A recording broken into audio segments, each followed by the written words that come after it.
এখন আমি রেডি হচ্ছি আমার বিদায়ের জন্য। তো বোন আমাকে রেডি করিয়ে দিয়েছে অলমোস্ট, শুধু হেয়ারটা বাকি আছে। তো তার আগেই মামিমা আমাকে আলতাটা পরিয়ে দিচ্ছিল।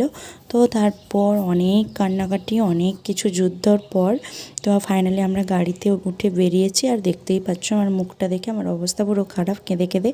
তো তারপর আমি চলে এসেছি অনেক রাস্তা অতিক্রম করে। তারপর এখানে দিদিভাই আমাকে ধরে নিয়ে যাচ্ছিল। এটা আমাদের পাড়ার ভেতরের রাস্তাটা, তো এখানে তো আর গাড়ি ঢুকবে না, তো হেঁটে হেঁটেই এটা যেতে হয়। এতদিন অন্যদের বিয়েতে টাকা গুড়িয়ে গুড়িয়ে এসেছি, খইয়ের সাথে যে টাকাগুলো দেয়, এখন আমার বিয়েতে অন্যরা ঘুরাচ্ছে, কি ভাবো। তো তারপর মা এখানে আমাদেরকে বরণ করে নিচ্ছিল। আর আমার মুখটা দেখতেই পাচ্ছ কীরকম হয়ে আছে, নতুন জায়গা সব কিছু, এই জন্য একটু ভয় তো লাগছিলই। তারপর সবাইকে ছেড়ে এসেছি এত কান্নাকাটি করে, তো তারই জন্য।